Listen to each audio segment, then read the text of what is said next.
Então, iniciando a gravação a partir de agora. Vamos lá, deixa eu abrir aqui a posição para ver vocês. E vamos aos conjuntos dos números naturais. Então, tudo começa por aí. Até o nome desse conjunto é sugestivo de que comece por ele, né?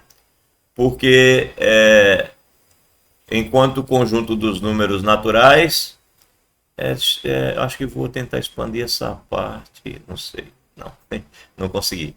Enquanto conjunto dos números naturais, o termo natural já diz exatamente o que ele é, né? É um conjunto que nasce com a gente. Ah, eu acho que o Antônio queria falar e eu acabei não deixando ele falar. Antônio, pode falar. Não, professor, bom dia. É que eu deixei aqui ativada aqui a mãozinha, mas já vi aqui. Ah, tá, Obrigado. legal. Então, o nome naturais, né, conjunto dos números naturais, não é à toa. É porque esse é o conjunto que a gente começa na vida, né? Que não é até pequenininho, que pergunta quantos aninhos a gente já levanta a mãozinha, geralmente dois anos, que um ano ainda é pequenininho, às vezes um também. Mas a gente está ali já naturalizando a contagem, né? A contagem natural. Então, o conjunto dos números naturais é justamente isso. É o primeiro conjunto que faz as contagens mais básicas da vida da gente.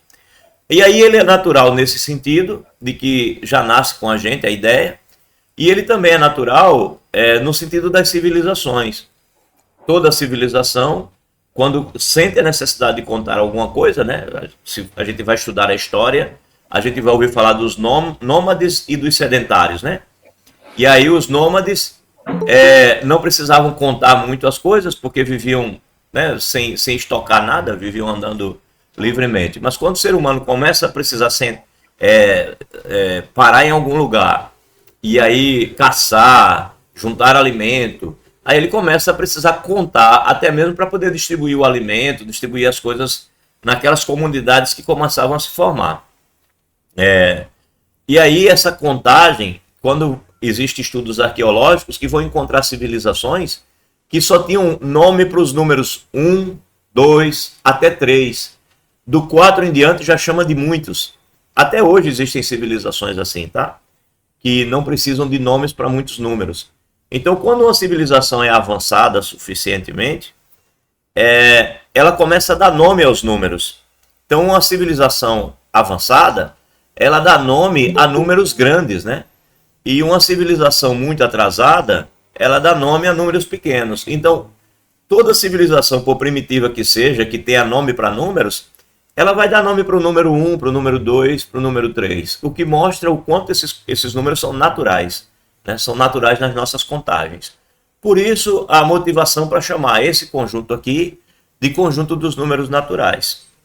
Porém, note que aqui a gente acrescenta, né? A gente coloca aqui o número zero, que muita gente vai dizer que não é natural, porque ninguém conta nada, né? Então o zero não parece natural.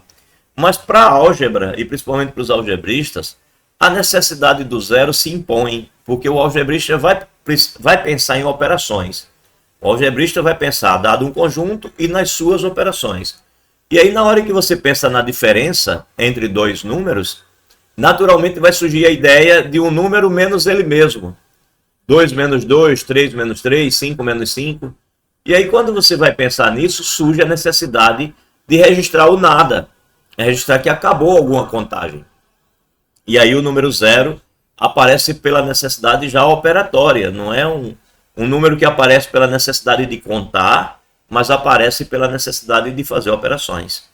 E aí o zero é incluído pelo algebrista com tranquilidade entre os números naturais, né? O zero é considerado um número natural para a gente da álgebra, porque ele vai ser preciso para as operações.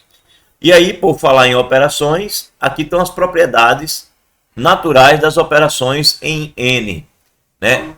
Em N, você tem a associatividade, ou seja, se você vai somar A mais B mais C, você pode somar A mais B primeiro e deixar o C para depois, ou você pode deixar o A primeiro aqui esperando e somar o B mais o C, né? Eu sei, tem gente que não gosta das letrinhas. Aí pensa em números, né? 2 mais 3 mais 5. você tanto pode somar o 2 mais 3 primeiro, que dá 5, e depois somar o 5, que vai dar 10, ou você pode somar o 3 mais 5 primeiro, que vai dar 8, e depois somar o 2, que vai dar 10. Não muda o resultado se você soma esses dois primeiros ou se você soma esses dois primeiros, tá? Então isso é associatividade.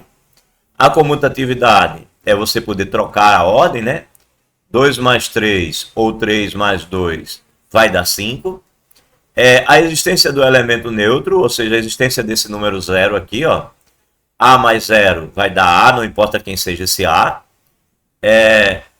Isso para a adição. E na multiplicação vale a associatividade, vale também a comutatividade, e a multiplicação também tem um elemento neutro que é o número 1. Uma vez A, não importa quem seja o A, vai dar o próprio A. E ainda tem essa propriedade que junta a adição e multiplicação, que é a distributividade da multiplicação sobre a adição. Aula passada eu comentei que a distributividade da multiplicação sobre a adição acontece em números, mas não existe a distributividade da adição sobre a multiplicação. Quem não entendeu bem o que estou falando, vê lá a aula anterior. Tem um momento que eu falo que a distributividade da adição sobre a multiplicação não funciona, porque eu estava comentando sobre união e interseção. Porque a união se distribui na interseção e a interseção se distribui na união. Mas no caso dos números, só é a multiplicação que se distribui sobre a adição. O que eu estou dizendo é aqui, ó. Você tem A vezes B e você tem A vezes C, né? Dá isso aqui. Se aqui fosse A mais B vezes C, não dava para fazer A mais B, assim, A mais B vezes A mais C. A mais C. Ou seja, eu consigo distribuir a multiplicação na adição, mas eu não consigo distribuir a adição sobre a multiplicação. Isso não é verdade. Isso aqui não acontece, né? Então, beleza. Essas são as propriedades das operações que nós consideramos no conjunto dos números naturais. Os algebristas vão dizer assim: o conjunto dos números naturais tem adição e multiplicação. Não tem subtração. É assim que a gente diz na prática, né? Os profissionais algebristas costumam dizer assim: o conjunto dos números naturais não tem subtração. Por que não tem subtração? Ora, porque você pode pegar um número natural, por exemplo, 2, e tentar tirar o 3. Resultado, isso daqui não vai dar um número natural, né? Essa conta que a gente sabe que dá menos 1, essa conta, ela não é um número natural. Ela não é um número natural. Então a gente costuma dizer que os naturais não têm subtração.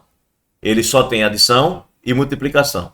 Porque quando você soma dois números naturais, continua sendo um número natural. Quando você multiplica dois números naturais, continua sendo um número natural. Então o conjunto dos números naturais é fechado para adição e para multiplicação, mas não é fechado para a subtração, porque você pode ir fazer a subtração de dois números naturais e o resultado sair dos naturais. Ele vai para os inteiros, né? E aí, por falar em inteiro, é o próximo conjunto que a gente fala, né? Conjunto dos números inteiros. Então, por causa disso, quando você vai fazer a subtração, não fica mais dentro dos naturais, então você precisa de um outro conjunto, o conjunto dos números inteiros. E aí é importante que vocês sintam os números dessa maneira que eu estou dizendo a vocês, ó. Eu estou dizendo a vocês que... deixa eu colocar duas circunferênciazinhas aqui. Eu estou dizendo a vocês que você está aqui com o conjunto dos números naturais.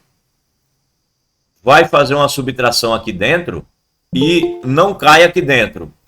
O resultado fica fora desse conjunto. Ou seja, o resultado vai para um conjunto que é maior.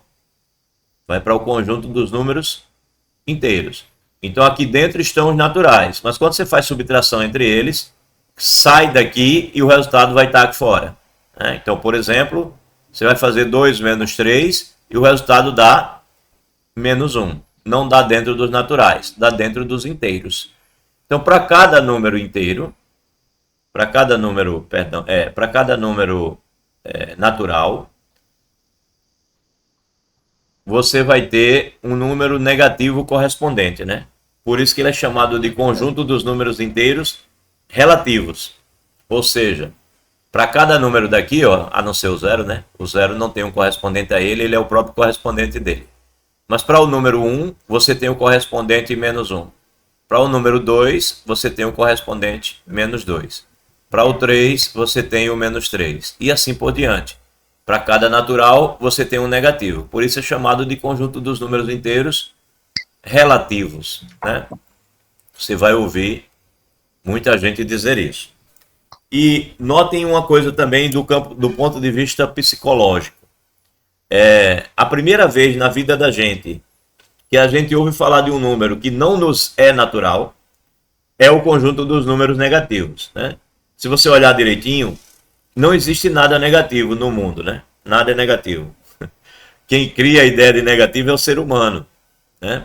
Porque se você chegar numa sala e pensar em menos 5 canetas, não existem, né? Menos 5 pessoas, não existe. Número negativo só existe na tua conta bancária. Isso porque você considera que tem aquilo ali, né? Se você resolver não pagar, não tem, né? Não existe. Ou seja, os negativos eles sempre estão no campo das nossas ideias, né? Então eu divido uma maçã a metade e como a metade da maçã do meu coleguinha. Eu fico devendo metade da maçã para o meu coleguinha, se eu quiser achar que eu estou devendo. Então amanhã, quando eu trouxer maçã, eu corto a minha maçã e pago a dívida. Mas se eu considerar que não há dívida nenhuma, não há esse número negativo, né? Nesse caso, meia maçã. E no caso, o número menos meio, né? Que seria o número racional negativo. Mas como estamos falando de inteiros apenas, então não existe, cara. Você não vai nunca conseguir uma medida negativa, nada é negativo. Ah, existe temperatura negativa? Sim, porque você estabeleceu onde estava o zero. Se você não disser onde é que é o 0 grau, não existe, né? O mundo não foi feito para nada negativo, não, né? O mundo foi feito positivo. A gente é que criou a ideia do negativo. Então, esse é o primeiro número que aparece na cabeça dos nossos alunos como um certo entrave, tá? Uma certa dificuldade psicológica. Então, a primeira vez que você for dar aula no sétimo ano, antiga sexta série, introduzir os números negativos tem que ser feito com muita didática, com muito cuidado, tá? Aquelas regras do maior tira o menor e repete o sinal do maior que foi feito para os meninos decorarem, o ideal é que vocês não façam, que vocês ensinem de maneira natural, né? Ah, você deve R$5, R$5 numa venda e você vai pagar os R$5, mas você só tem 2. Vai dar para pagar? Não. Aí você vai e explica ao teu aluno, olha, quando você tem R$2 e você precisa pagar 5, então você olha o que você tem como positivo e o que você não tem como negativo.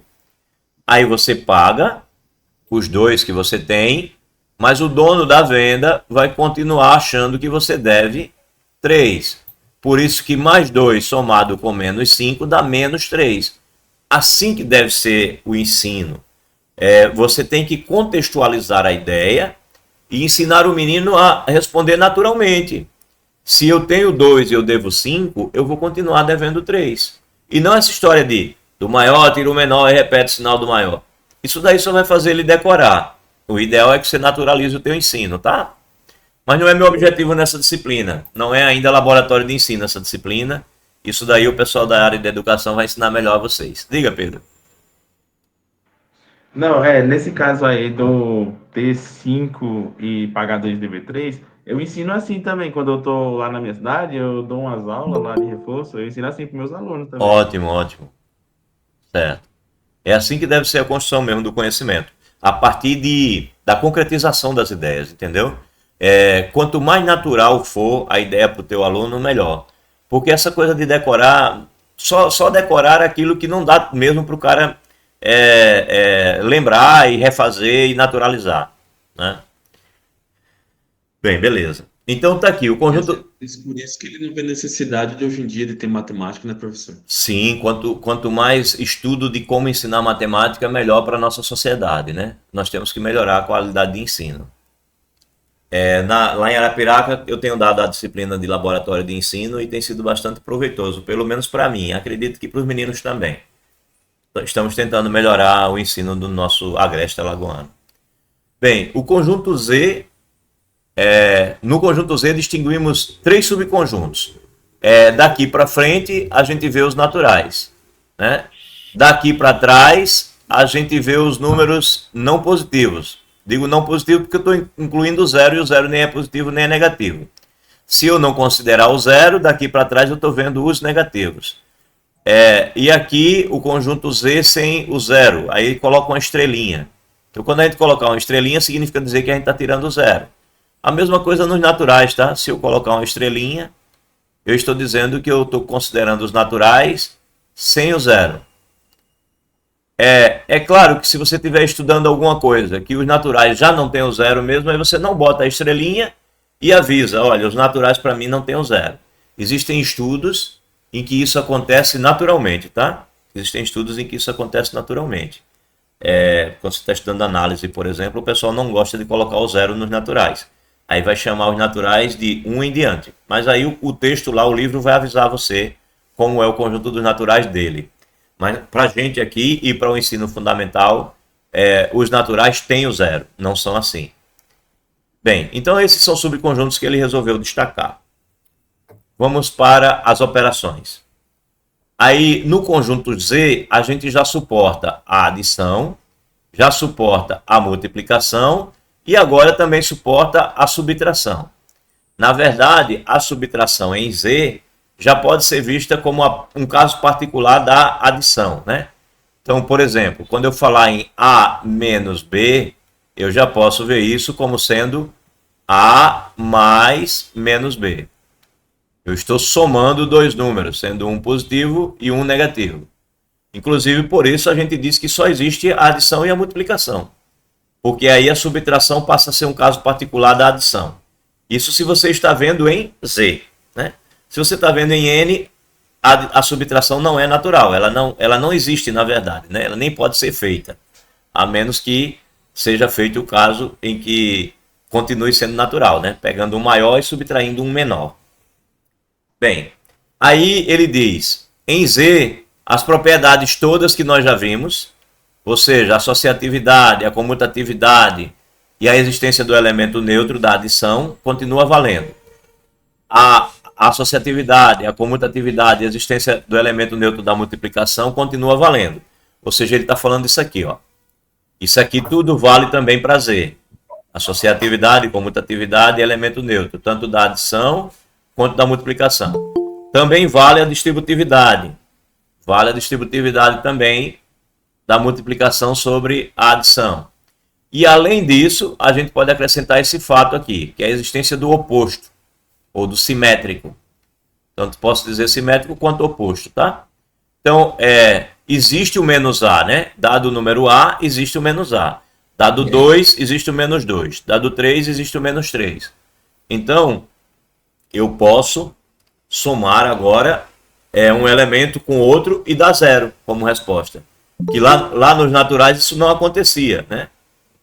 Nos naturais, sempre que eu somo dois naturais, não vai dar zero nunca, a não ser que seja 0 mais 0. Qualquer outra soma não vai dar zero. Aqui não. Aqui eu tenho, dado o número A, eu tenho o número menos A, que quando eu somo dá como resposta o elemento neutro da nossa adição. É isso que eu comentei aqui, ele comentou aqui, ó. A menos B é A mais menos B. E a gente já pode fazer uma representação de uma reta numérica. Isso daqui é uma reta numérica. E ele está dizendo que se representa assim, né? Você escolhe o zero, escolhe uma distância, que ele chamou de unidade, e aí você reproduz essa unidade várias vezes e vai marcando o conjunto dos números naturais. E se você vier para aqui, para o lado esquerdo, então você vai marcando os números negativos a uma mesma distância. Essa é a representação natural do conjunto Z em uma reta. Ok? Isso pode ser útil em algum momento. Então é bom acostumar a representar números em retas. Pronto, agora falar da divisibilidade. Prestem atenção que a gente está construindo os números devagarzinho, né? Falou dos naturais, aí disse, olha, natural não se sustenta, porque quando eu vou fazer subtração, sai dos naturais e cai nos inteiros. Então, os naturais não aguentam a subtração. Então, por isso a gente precisa dos inteiros. Aí agora a gente vai falar de divisibilidade. E aí quando a gente estudar a divisibilidade, a gente vai notar que existem divisões que a gente vai fazer que o resultado não vai estar nos inteiros. Aí você vai precisar dos racionais. Então eu quero que vocês prestem atenção nisso. A gente está construindo a ideia dos números. Naturais, aí naturais não suportam subtração, eu preciso dos inteiros. Aí os inteiros não suportam divisão, eu vou precisar dos racionais. E devagarzinho a gente vai dizendo a vocês que os números surgem pela necessidade operacional. Pelo menos do ponto de vista do algebrista, isso é bem natural, tá? Então vamos lá. Divisibilidade. Bem, a gente diz que um número A divide um número B, a gente coloca um traço reto assim, A divide B, isso daqui significa dizer que existe um número C, tá? Tal que o B se escreve como A vezes C. Então, se existir um número C que eu multiplico A e dá como resposta o número B, então eu posso dizer que o A divide o B. É o que está dito aqui, ó. A divide B significa que existe um C inteiro, tal que C vezes A igual a B. Então, aqui estão os exemplos. Aqui estão os exemplos. 2 divide 12, porque 6 vezes 2 é 12. 3 divide menos 18, porque menos 6 vezes 3 é menos 18. Ou seja, A divide B, por quê? Porque existe o C que multiplica o A, que dá como resposta o B. Tá? Então ele deu aqui vários exemplos, ele só não deu o exemplo do não dividir, né? Por exemplo, o 3, ele não divide o 8. Aí a gente passa um traço assim, tá? Dizendo que não divide. 3 não divide o 8. E aí, o não divide, a gente tem que tomar cuidado, né? Porque, eu estou dizendo a você que o 3 não divide o 8. Tá, mas se eu for fazer a conta, 8 dividido por 3, eu vou dizer que dá 2, vai sobrar 2, vou colocar um 0 aqui, porque eu estou considerando a primeira casa decimal, né? Estou olhando o 8 como sendo 80 décimos. Aí 80 décimos dividido por 3 dá 2 vezes, aqui seria 30, né? Porque eu acrescentaria um 0 aqui, porque 3 seria 30 décimos. Aí 2 vezes 30, que dá 60, sobraria 20 décimos. Agora eu vou pegar 20 e vou dividir por 3, aí eu tenho que botar uma vírgula, porque agora a resposta é na casa dos décimos. Dá 6, 6 vezes 3, 18, para 22. E daqui em diante a gente sabe que isso vai dar 6 para o resto da vida. Então, quando eu digo que o 3 não divide o 8, eu estou dizendo que a resposta que eu vou ter não é uma resposta inteira. Não é uma resposta inteira. Então, por isso a gente costuma dizer assim, Z não tem divisão. Z não tem divisão. N não tem subtração, ou seja, o conjunto dos números naturais não tem subtração. Porque quando eu vou subtrair, sai do N. E Z não tem divisão, porque quando eu vou dividir, sai do Z. Tá certo? A gente costuma usar essa expressão entre nós da álgebra. E aqui uma curiosidade. Ele diz que 0 divide 0. Por quê? Segundo ele, porque 1 vezes 0 é 0. Mas olha, eu aqui estou dizendo que A divide B. Por quê? Porque existe C que multiplica o A e dá como resposta o B. O grande problema dessa divisão, 0 dividido por 0, o grande problema dessa divisão é que qualquer número que você colocar aqui serve. Né? Qualquer número. Ele colocou o número 1. Disse que 1 vezes 0 deu 0. Mas 2 vezes 0 também dá 0. 3 vezes 0 também dá 0. Ou seja, o quociente dessa divisão é todo mundo. Sabe? Então fica uma divisão muito ruim. Por isso que, em geral, a gente costuma dizer que o 0 não divide ninguém. Porque até na hora em que ele vai dividir ele mesmo, aparece um resultado estranho. Mas ele optou por dizer que o 0 divide o 0 aqui e colocou o quociente como sendo 1. Mas o quociente poderia ser qualquer um. Então o ideal é que esse quociente aqui, né, que é o número C que aparece aqui para multiplicar o A, esse cara que é o nosso quociente, o ideal é que ele seja único, como acontece aqui, por exemplo, no 2 dividindo o 12, né? O 2 vezes 6 dá como resposta o 12. E só o 6 serve para quê? 2 vezes x dando 12, só tem como resposta para isso aqui o x igual a 6. Não tem outra resposta. Então o ideal é que o quociente seja único. E no caso do 0 dividir o 0, o quociente não é único. Então não é uma divisão boa para você fazer operações. Não é legal. Então, em geral, a gente considera que o 0 não divide ninguém, nem ele mesmo. Mas se tiver que considerar que ele divide alguém, ele só divide ele mesmo. Né? Porque se você for pensar em qualquer outra divisão por 0, né? Pense no número A qualquer que você vai precisar dividir por 0. Se o A não for o 0, aqui não tem resposta. Não tem como multiplicar nada por 0 para dar um A que não seja 0. Então, a gente diz que o 0, ele não divide o A. Qualquer que seja o A. Não tem como o 0 dividir o A, qualquer que seja o A, se esse A for diferente de 0. Tá? O 0 não divide ninguém, a não ser ele mesmo, sob esse ponto de vista aí. De preferência, o ideal é que ele não divida ninguém nunca mesmo. Tá? O 0 nunca dividindo ninguém é o ideal. E bem, exemplos agora do conjunto dos divisores. Então, se existe divisor, existe o conjunto dos divisores. Por quê? Porque pode ser que tenha um divisor só, pode ser que tenha 2, tenha 3. Então, forma-se um conjunto. Aí ele comenta aqui sobre o conjunto dos divisores. Aí ele dá exemplo, né? Divisores do 2. O número 2 só pode ser dividido por menos 1, por 1, por 2 ou por menos 2. Aí, divisores do menos 3. 1, menos 1, 3 e menos 3. Divisores do 0. Todo mundo. O 0 não divide ninguém, a não ser ele mesmo, mas todo mundo divide ele. Isso daí me lembra até aquele, acho que é o sangue O positivo, né? Que é doador universal, né? Então, o 0 é dividido por todo mundo, né? Porque se você for pegar o 0 e for dividir por alguém, seja lá quem for, até o próprio 0, pelo visto, então aqui qualquer resposta serve. Qualquer uma, né? Não, minto. Ao contrário. Aqui só o 0 serve como resposta.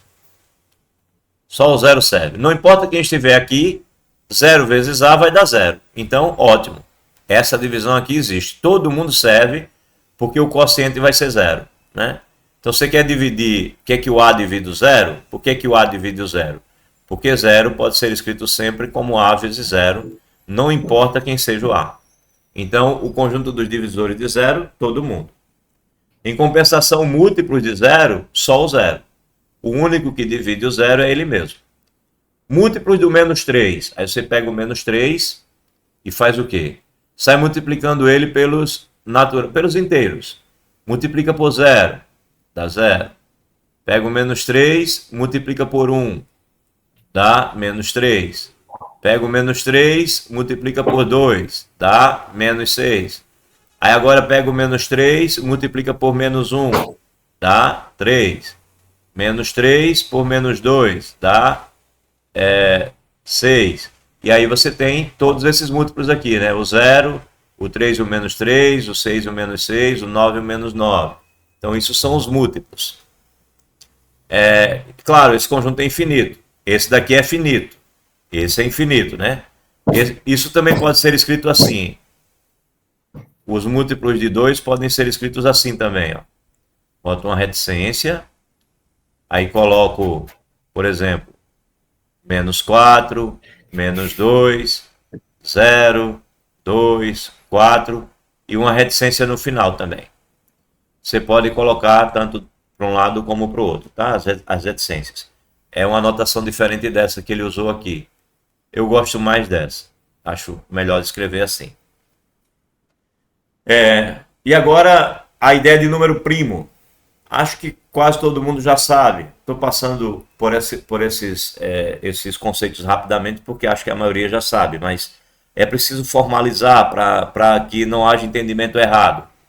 Então, quando é que um número inteiro P é um número primo? Primeiro, o P não é o zero não é primo, nem é o 1, nem é o menos 1, tá? Então exclua da sua cabeça esses três, esses não são primos.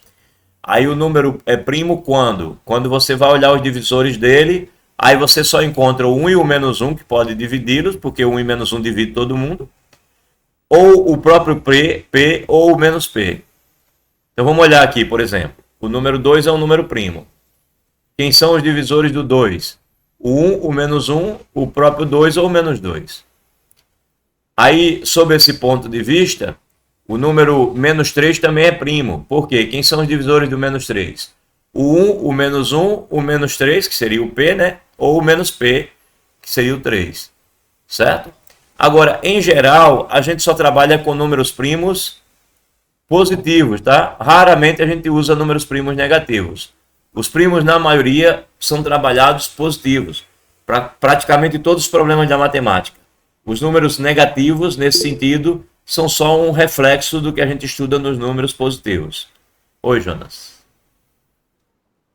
Professor, eu sei que o senhor ia passar rapidamente, mas você tem, assim, para passar para a gente o porquê número primo e como que foi essa descoberta de divisores assim, para chegar nessa conclusão? Tá. Você fala o porquê do nome primo, não é isso? Isso. Eles são chamados eles são chamados de primo pelo seguinte, ó. Vamos olhar um número aqui qualquer, sei lá, 36 é um número bom? Pronto, 36. Veja que o 36, ele se escreve como, eu pego 36 e fatoro, eu olho e eu digo, pô, ele é dividido por 2, né? Beleza, aí dá 18, que continua dividido por 2, aí beleza, deu 9, aí agora é dividido por 3, beleza, deu 3, aí dividido por 3 dá 1. Então, por exemplo, o número 36, ele é 2 vezes 2, que é 2 ao quadrado, vezes 3 vezes 3 ao quadrado. Vamos pensar no outro número, sei lá, um número que seja assim, 2 vezes 3 vezes 5 ao quadrado, sei lá, vezes 7, pega esse número. Não sei que número é esse, podemos pegar uma calculadora rapidinho e descobrir que número é. Beleza, encontrei um número.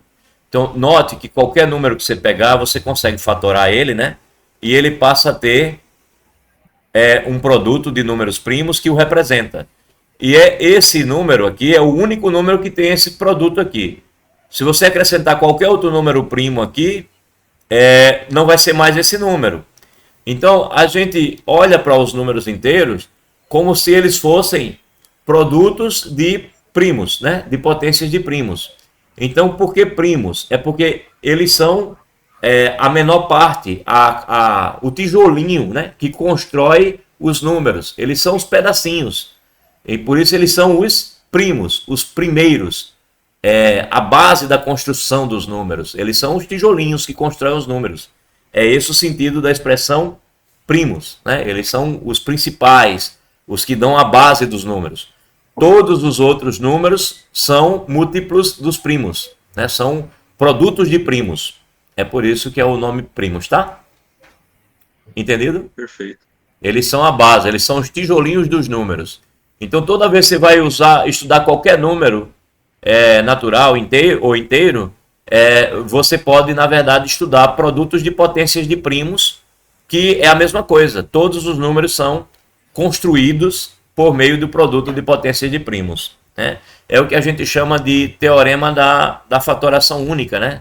É chamado teorema fundamental da álgebra, eu acredito, é isso? Isso, que todo número tem uma fatoração em primos única. Única no sentido de que você coloca uma ordem, né? Coloca uma ordem e coloca um mais ou menos um na frente para poder mudar de sinal, né? Tem um teorema específico sobre isso. Vocês vão ver isso com um pouco mais de cuidado quando estudarem álgebra mais na frente. Ok. Não é o teorema fundamental da álgebra, não. A gente chama de teorema fundamental da álgebra o que fala sobre polinômios, sobre raízes de polinômios, né? Um polinômio de grau n tem n raízes complexas. Esse é o teorema fundamental da álgebra. Eu acho que é o teorema da fatoração. Ele tem um nome específico. Eu deveria saber, mas esqueci, não tem problema. Quando eu vier da disciplina de novo, eu relembro o nome do teorema. Mas é isso, é um resultado importante dizer que todo número natural ou inteiro ele vai ter uma fatoração única em números primos, tá? E é por isso que ele é chamado de primos, por ele ser a base de todos os números. Bem, então tá aí, já sabemos o que é um número primo, isso é uma informação importante, vai ser muito útil no estudo de vocês. Aí, conjunto dos números racionais. Como eu disse, você vai dividir dois números inteiros, né? Aí quando você está dividindo, por exemplo, 6 por 3, aí dá como resposta 2, beleza. Você está dividindo 8 por 2, aí dá como resposta 4. Beleza, aqui eu estou pegando dois inteiros, estou dividindo e está dando um número inteiro. Mas aí eu vou dividir 5 por 2 e descubro que isso daqui não é um número, né, não pertence ao conjunto dos números inteiros. Então a gente diz que os inteiros não são fechados para divisão. Ou então a gente diz que inteiro não tem divisão. Nesse sentido, de que a divisão não continua sendo inteiro. Então surge a necessidade de um conjunto a mais. A gente pode voltar, né, e representar graficamente. O que eu estou dizendo? Eu estou dizendo que estamos nessa circunstância aqui, por enquanto. Por enquanto a gente está nessa circunstância. A gente tem os naturais, né? A gente tem os naturais. Aí não deu para fazer subtração, né? Fui fazer 2 menos 3. Não coube nos naturais. Aí eu precisei dos inteiros. Porque nos inteiros dá para fazer essa subtração. Beleza, não coube aqui, vai cair aqui fora. Vai ser o menos 1. Né? Menos 1. Aí agora eu vou fazer a divisão. E a divisão não cabe dentro dos inteiros. A divisão não cabe dentro dos inteiros. E aí eu passo a precisar de um conjunto maior. Né? Passo a precisar de um conjunto maior. Aí esse conjunto maior é o conjunto dos números racionais. Então ele surge, por exemplo, quando eu vou dividir 5 por 2. E aí 5 por 2 não cai aqui dentro. Né? Não cai em Z. Vai cair já fora de Z. Não vai dar um número inteiro, vai dar um número racional. E aí a gente está construindo os números, né? Não deu para ficar nos naturais porque tem subtração que não dá. Não deu para ficar nos inteiros porque tem divisão que não cabe. Então, beleza. Então, surge os números racionais. Aí, o que são os números racionais? Os números racionais são o conjunto formado pelas frações, onde o numerador é um inteiro, o denominador também é um inteiro, sendo que A e B são inteiros, mas o B eu considero ele diferente do zero, certo? Porque se o B for zero, ele vai me dar trabalho na hora de dividir, né? Ele não vai conseguir dividir ninguém a não ser o próprio zero. Bem, então ele diz aqui, dado um número inteiro que é diferente de 1 e menos 1, o inverso de que não existe. Ou seja, os únicos números que têm a possibilidade de eu fazer 1 sobre ele aqui, e isso continuar pertencendo a Z, só é possível ser feito se o A for o próprio 1 ou se o A for o menos 1. Qualquer outro inteiro que eu pegar, isso daqui não vai dar um número inteiro. Aí por isso não podemos definir em Z a operação de divisão. Divisão não existe em Z. Então o significado desse símbolo aqui não cabe em Z. Aí vamos superar essa dificuldade introduzindo o conjunto dos números racionais, que são esses. Então chama-se conjunto dos números racionais, que a gente simboliza assim, o conjunto dos números pares, ou melhor, o conjunto dos pares, do tipo A sobre B, onde A é um inteiro, B é um inteiro e não é zero, né? Essa estrela aqui é para dizer que é um inteiro que não é zero. Para os quais adotamos as seguintes definições. Alguém está tentando entrar?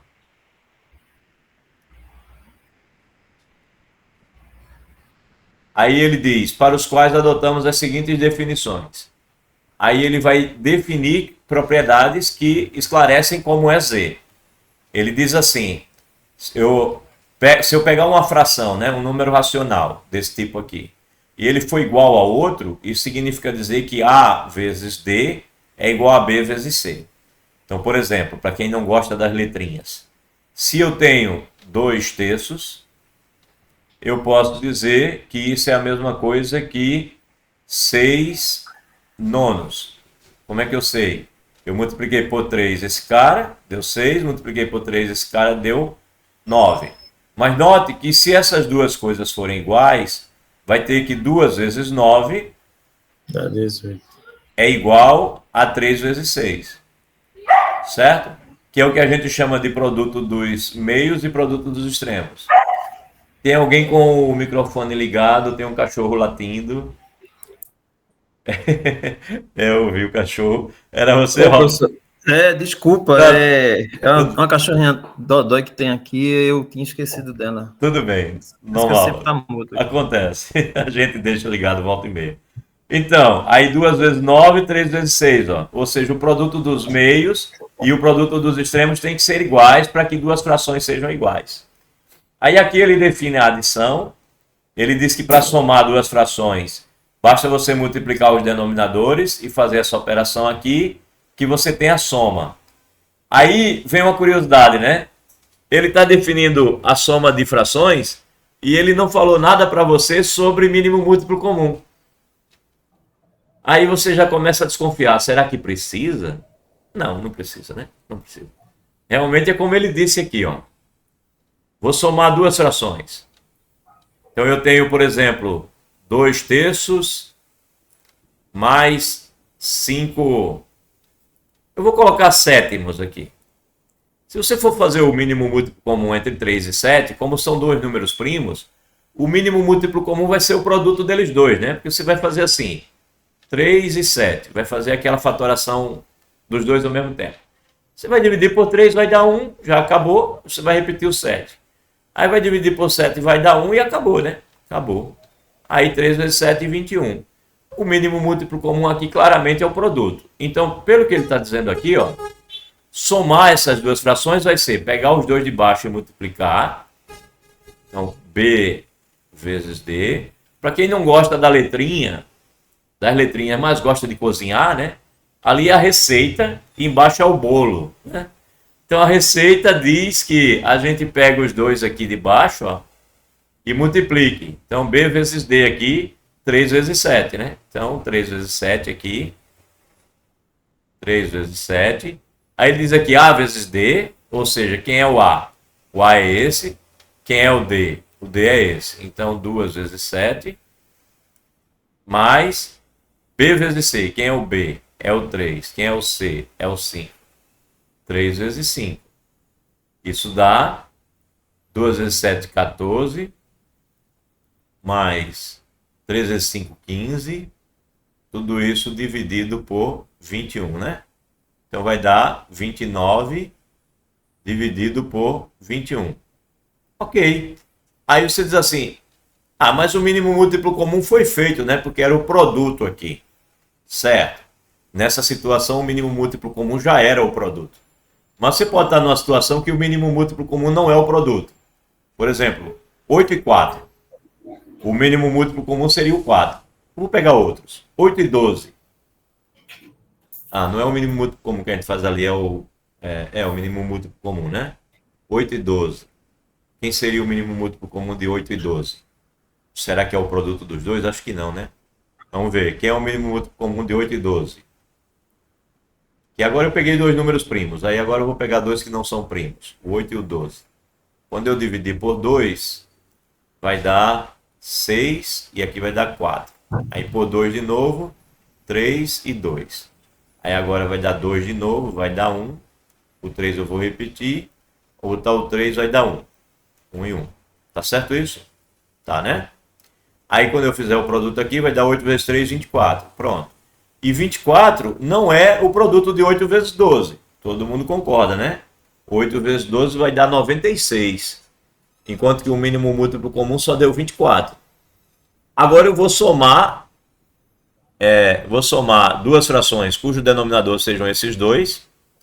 E vocês vão ver que eu não preciso do mínimo múltiplo comum para fazer a conta. Ó, vamos pegar aqui 3 oitavos, né?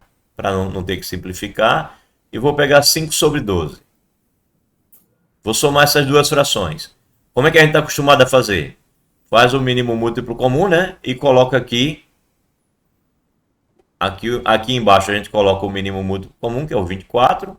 Pega o 24, divide por 8 e multiplica o 3. Isso vai ser 24 por 8. vai dar 3, né? E 3 vezes 3, 9. E depois a gente pega o 24 por 12, que dá 2, e multiplica o 5, que dá 10. Pronto. A gente está acostumado a fazer essa conta assim, né? Mas pela receita que tem ali em cima, seria assim. Vamos fazer pela receita agora. Bem, isso deu quanto? Isso deu 19 sobre 24. Ok? 19 sobre 24.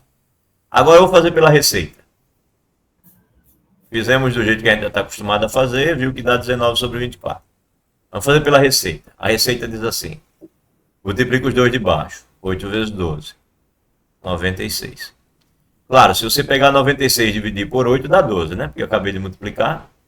Então, 12 vezes 3 aqui em cima. 12 vezes 3. Note que é exatamente isso. É esse vezes esse, né? O A vezes o D. Aí mais 96 por 12 dá 8. Aí 8 vezes 5. 8 vezes 5. E é o nosso B vezes C, né? Assim. Ok. Aí quanto é que vai dar isso? Isso vai dar 12 vezes 3. 36. 8 vezes 5. 40. 8 vezes 5, 40. Tudo isso sobre 96. Deu quanto? Deu 76 sobre 96. Aí você chega para mim e diz assim, não deu 19 sobre 24. Deu 19 sobre 24. Você divide isso daqui por... Quanto é que vai dar para dar 24 aqui? 24 deve ser... Bem, terminou em 6. Quanto é que dá aqui quando eu divido 96 por 24, isso dá quanto? Vai dar 3, 4, né? 4 vezes. 4 vezes 4, 16? Vai dar 4. Então, eu vou e divido isso daqui por 4. Divido isso daqui por 4. Deve dar 19 sobre 24. Vamos ver se é verdade. 4 vezes 6, 24. Vão 2. 4 vezes 9.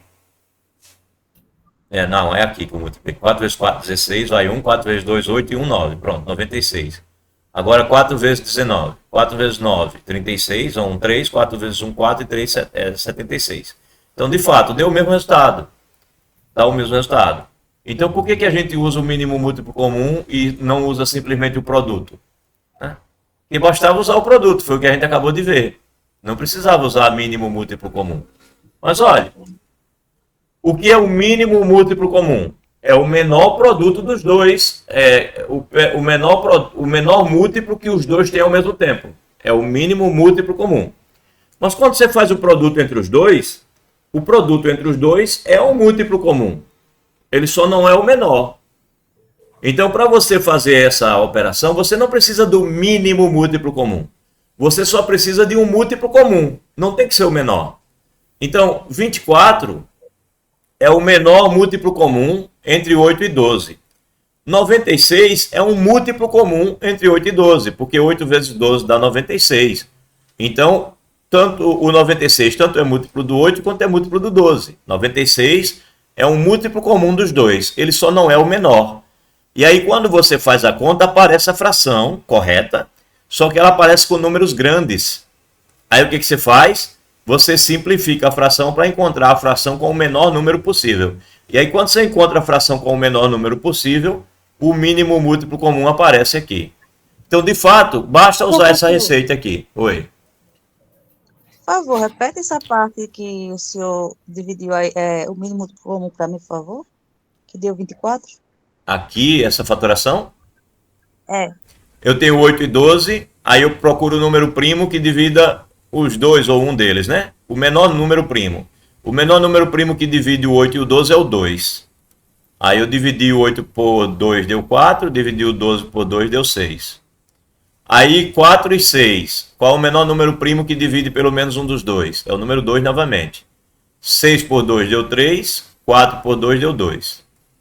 Aí agora, entre o 2 e o 3, qual é o menor número primo que divide um dos dois? É o número 2. Aí eu dividi por 2, deu 1.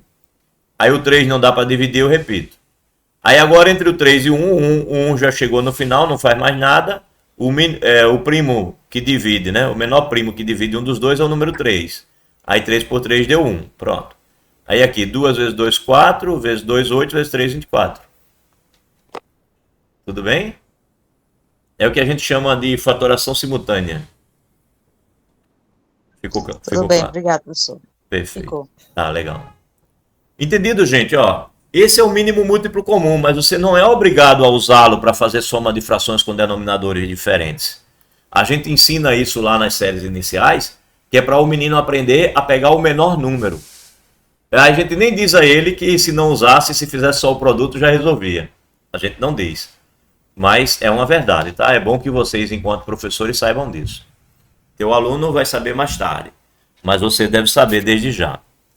E aqui ele fala da multiplicação. A multiplicação é a operação mais simples, né? É só multiplicar os denominadores, estão aqui, e multiplicar os numeradores, está aqui. É o mais fácil. Bem, aí ele fala sobre notação, né? Ele diz que se ele colocar um sinalzinho de mais, ele está falando dos números reais não negativos, ou seja, os reais não, né? Racionais. Racionais não negativos, ou seja, vale o zero e vale todas as frações positivas. Aqui, quando ele colocar um sinal de menos, vale o zero, ele está dizendo não positivos, então vale o zero e vale todas as frações negativas. Aqui vale só as positivas, aqui vale só as negativas. E quando ele colocar uma estrelinha, significa dizer que ele não vai considerar o zero, vai ser todo mundo menos o zero. Ok? Bem, vamos continuar conhecendo os racionais, porque é natural, né? Os naturais é o conjunto mais simplesinho. Z é um pouquinho mais complicado porque tem a parte negativa e a parte operacional já dá um pouco de trabalho. Os racionais são mais robustos, tem mais propriedade ainda para olhar. Aí vamos ver o que caracteriza de fato o número racional. Vamos lá olhando as propriedades. Bem, na fração A sobre B, A é o numerador e B é o denominador. Eu já venho até usando esses dois nomes porque eu sei que você já conhece. Se A e B são primos entre si, isso significa dizer que se você for procurar um divisor comum, né? Se você for procurar os divisores de A e você for procurar os divisores de B, quando você fizer o conjunto aqui dos divisores de A e procurar aqui o conjunto dos divisores de B, o primeiro divisor de todo mundo é o número 1. O 1 divide todo mundo. Aí você vai continuar com os divisores aqui. Se eles forem primos entre si, não vai ter mais nenhum número aqui, nem aqui, que esteja nos dois ao mesmo tempo. O único que vai estar ao mesmo tempo é o número 1. Ou seja,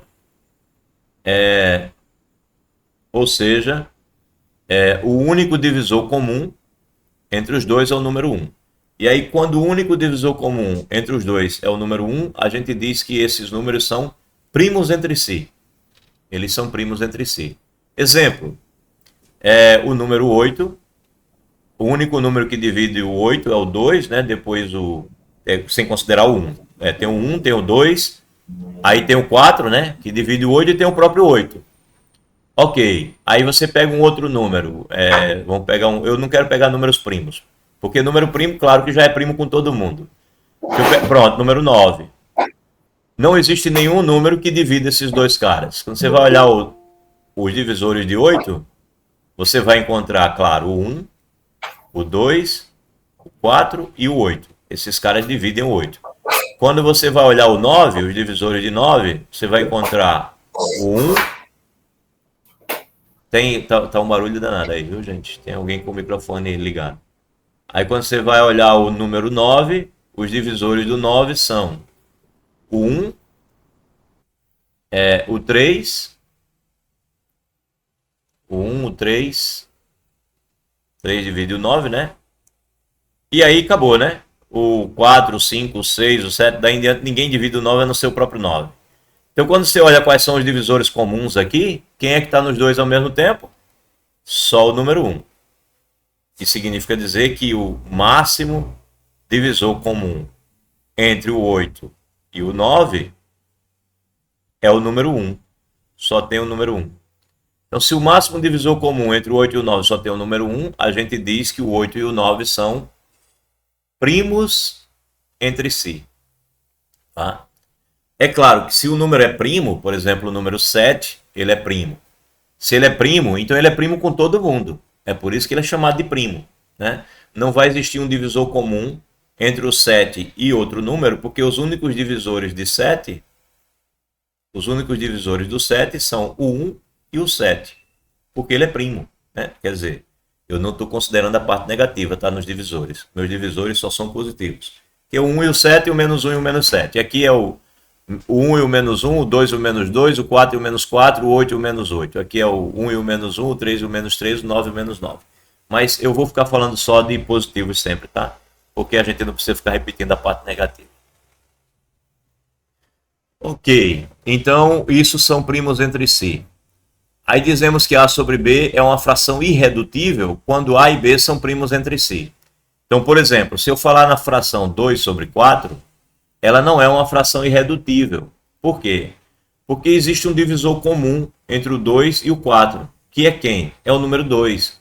O número 2 divide tanto o numerador como divide o denominador.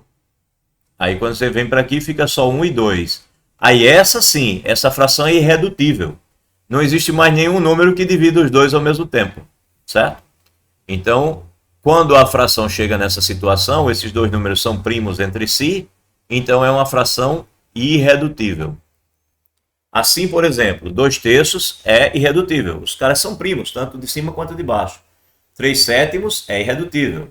7/15 é irredutível, porque o 7 só é divisível por ele mesmo, e ele não divide o 7.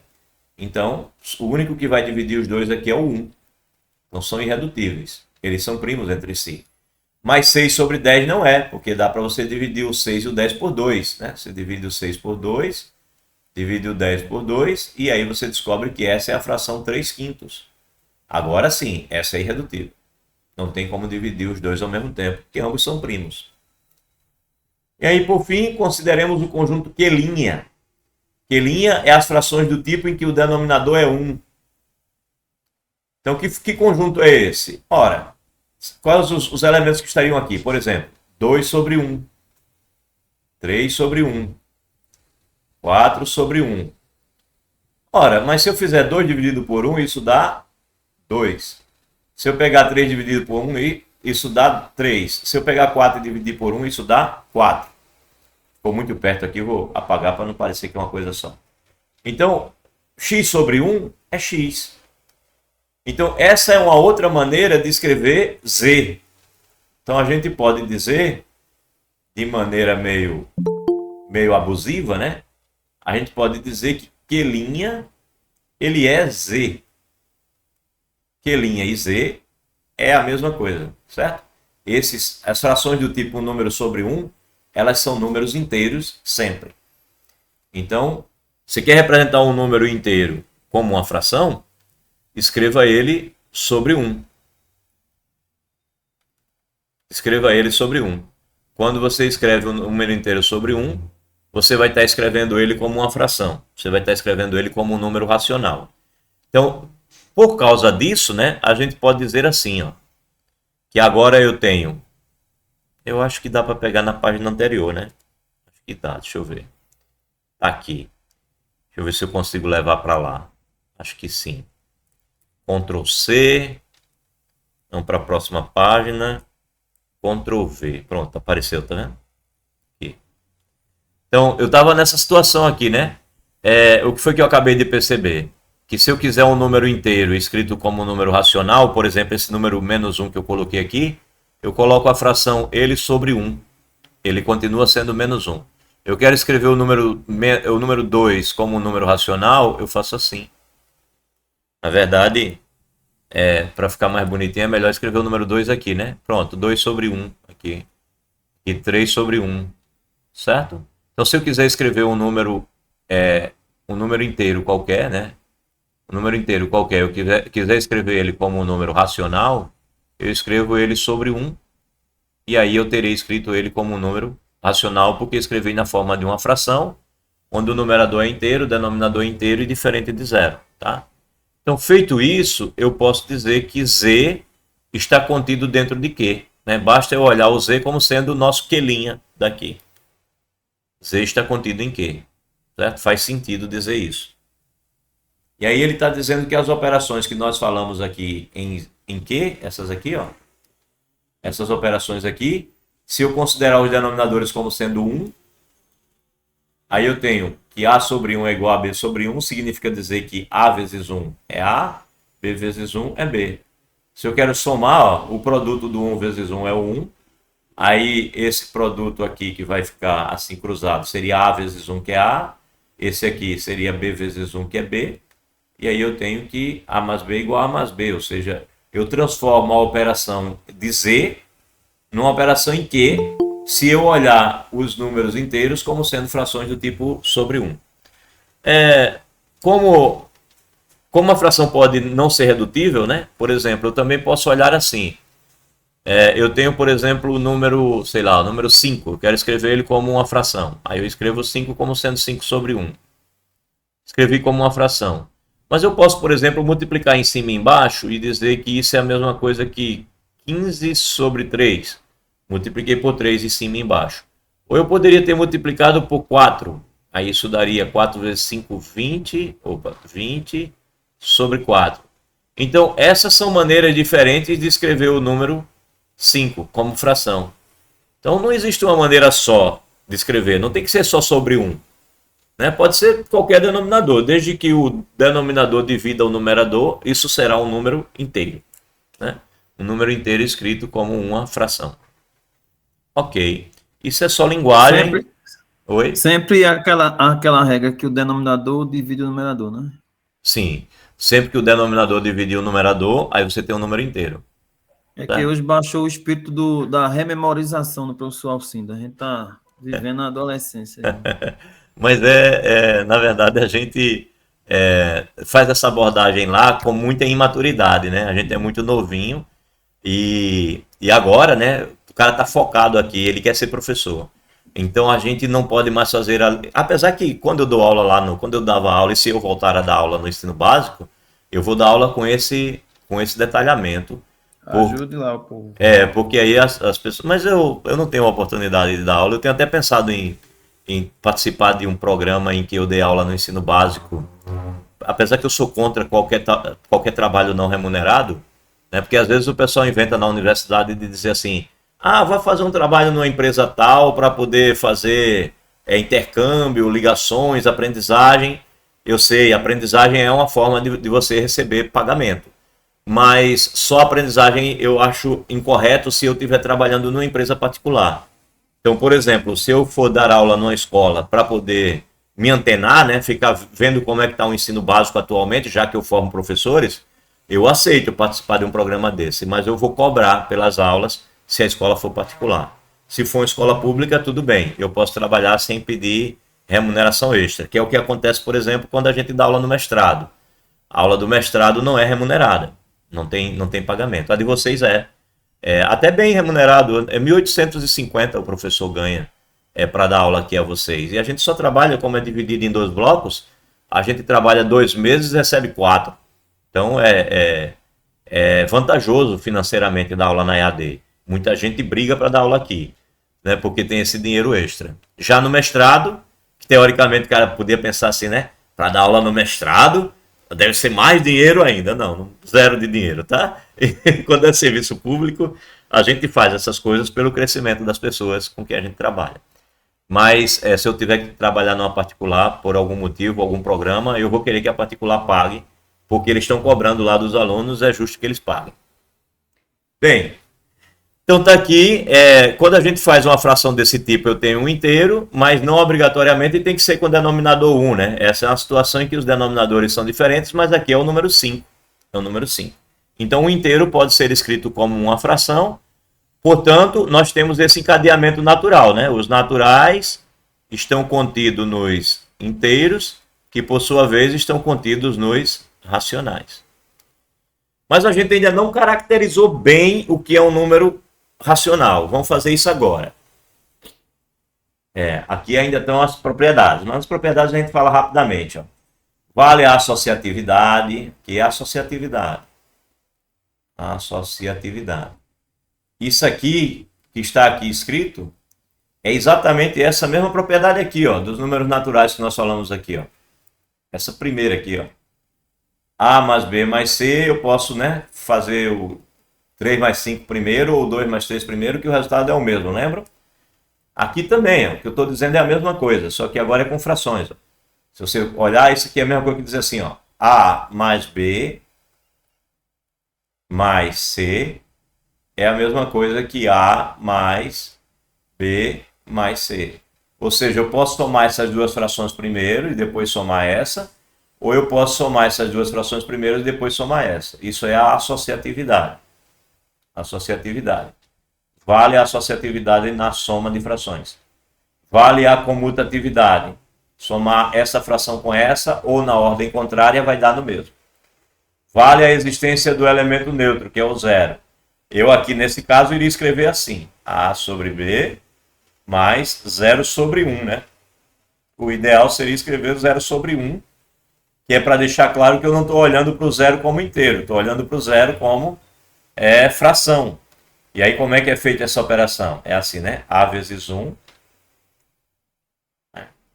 mais B vezes 0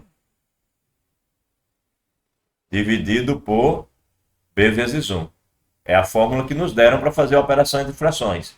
E qual é a resposta disso? É A sobre B, né? Que B vezes 0 vai dar 0, A vezes 1 vai dar A e B vezes 1 vai dar B. Então, eu acho que a forma mais rigorosa de escrever seria essa, colocando 0 sobre 1 e não apenas o 0. Mas, às vezes, esse autor, os autores aí, às vezes prezam pelo rigor e às vezes abandonam o rigor. Aí eu vou e recoloco aqui, porque como minha formação em álgebra, eu fico mais chatinho nos rigores. Aqui, ó, a propriedade da existência do oposto, né? A gente tinha dito lá nos inteiros que, dado o número inteiro A, existe o número inteiro menos A, que eu somo e dá 0. Então, o que eu estou dizendo aqui a você é que, dado uma fração A sobre B, existe a fração menos A sobre B, que dá como resposta o número 0 racional. Ou seja, assim. O algebrista não gosta nem de dizer que Z está contido em Q. A gente costuma dizer que existe dentro de Q uma cópia de Z, que é aquele nosso Q'inha, né? Que são as frações do tipo sobre 1. Porque na hora que você pensa como fração, o número perde a sua natureza, né? Ele não é mais um inteiro, ele é uma fração. Então a gente diferencia um pouco um do outro.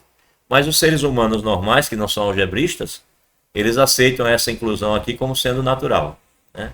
A gente pensa que quem está aqui não é Z, é Q'inha, que é o conjunto das frações, né? E aqui o N também seria do tipo Q'inha, seria naturais sobre 1, né? Então a gente não quer ver a fração como sendo inteiro, mas isso é preciosismo demais. Bem, aí vale também a associatividade aqui, né? Ó, esse número vezes esse, eu posso fazer primeiro e deixar esse esperando, ou eu posso deixar esse esperando e multiplicar os outros dois primeiros aqui, ó, esse e esse. Então vale a associatividade da multiplicação. Você pode trocar a ordem do produto também, né? A ordem do produto. Ou seja, tanto faz multiplicar 2/3 vezes 5/4, como multiplicar 5/4 vezes 2/3. Vai dar no mesmo, né? Que é o produto dos numeradores e o produto dos denominadores.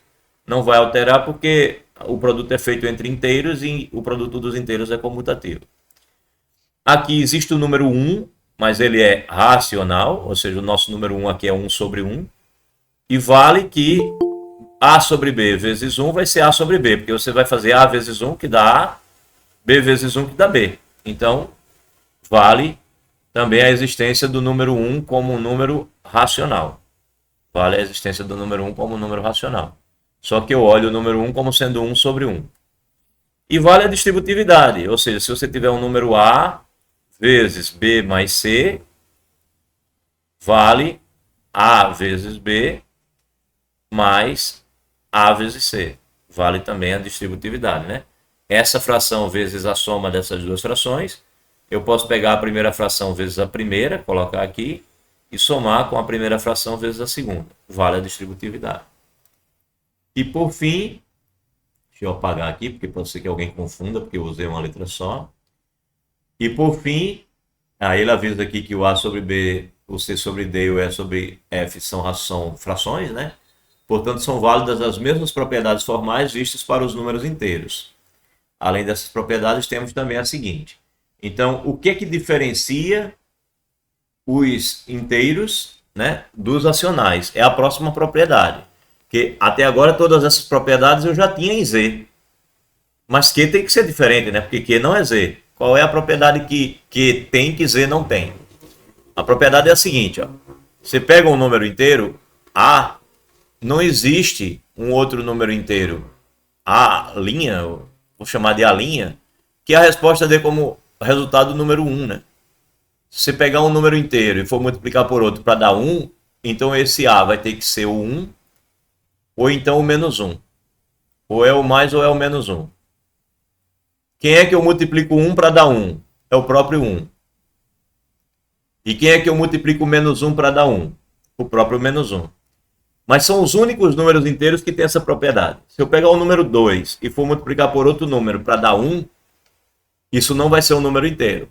O outro número vai ser meio. Vai ser um número racional. Agora, se eu pensar nos racionais, qualquer número racional que eu pegar, existe um outro racional que eu multiplico e dá 1. Né? Se eu pego a fração A sobre B, eu multiplico pela fração B sobre A e eu tenho o número 1. Então, é essa propriedade que a gente vai falar agora.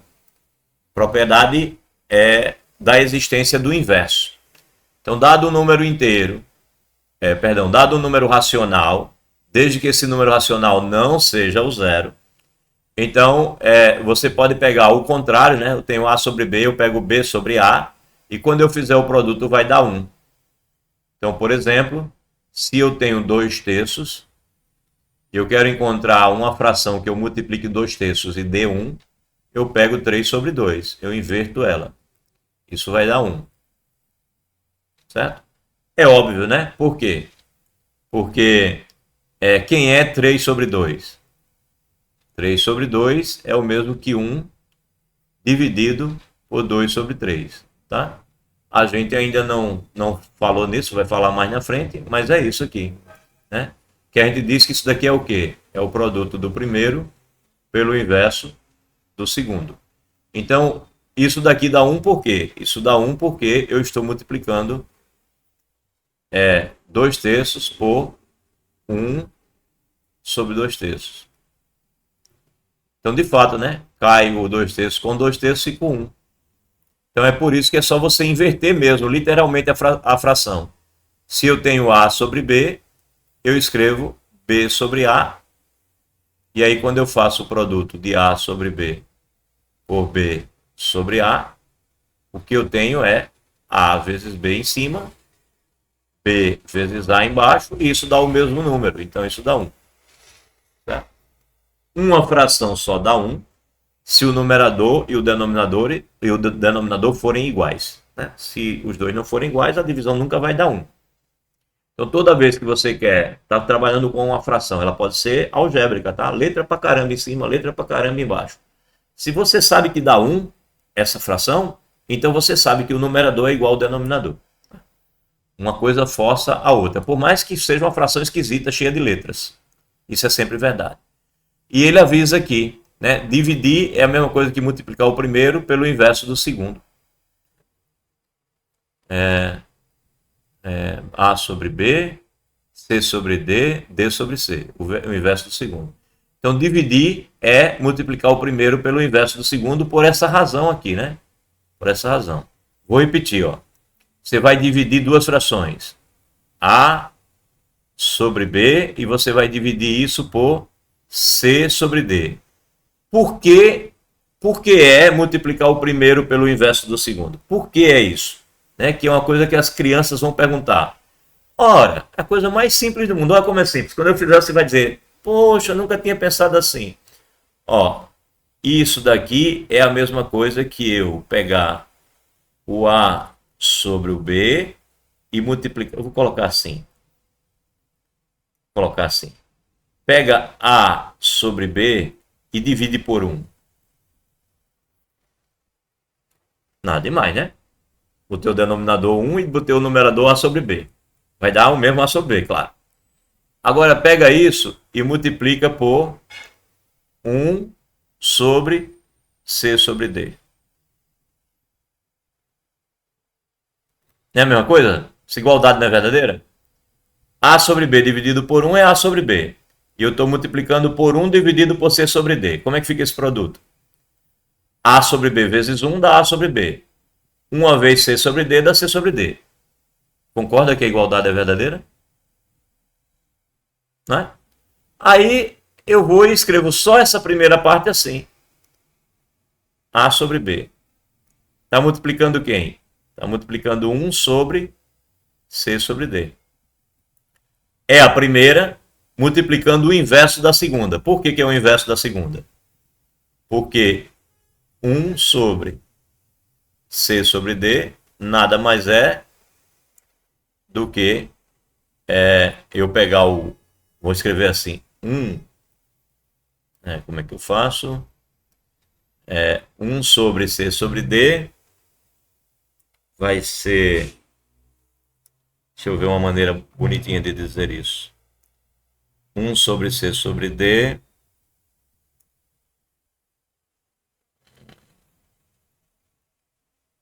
Sobre C sobre D. Bem, eu acho que aqui a explicação já ficou clara, né? Que é a primeira pelo inverso da segunda. Agora, como falar que o inverso da segunda seria ao contrário? 1 dividido por isso, né? 1 dividido por C sobre D. Eu estou falando... acho que a gente vai ter que se convencer, única e exclusivamente, que inverter, né, fazer 1 sobre C sobre D, é a mesma coisa que fazer D sobre C. É o inverso da segunda. Mas ver que é a primeira pelo inverso da segunda, a gente consegue ver olhando para aqui, né? É a primeira, que é isso sobre 1, vezes o inverso da segunda. Bem, e como é que a gente vê que isso é o inverso da segunda? Mostrando que C sobre D vezes D sobre C dá 1, né? Se C sobre D vezes D sobre C dá 1, isso daqui significa dizer isso que a gente acabou de fazer aqui, que D sobre C é igual a 1, aí eu passo C sobre D para dividir. 1 sobre C sobre D. Pronto. O inverso é inverter as duas. Isso daqui é inverter as duas. Portanto, essa igualdade aqui eu posso acrescentar como sendo A sobre B vezes D sobre C. Por isso é a primeira pelo inverso da segunda. Ok? Brinca com as letrinhas e mostra ao aluno que isso é sempre verdade. Bem, é o que ele está falando aqui, representação dos decimais. Tá. Agora falar sobre passar para o número decimal. Como passar para o número decimal? Ora, é dividir, né? Então, se eu vou dividir 3 por 1, eu tenho 3.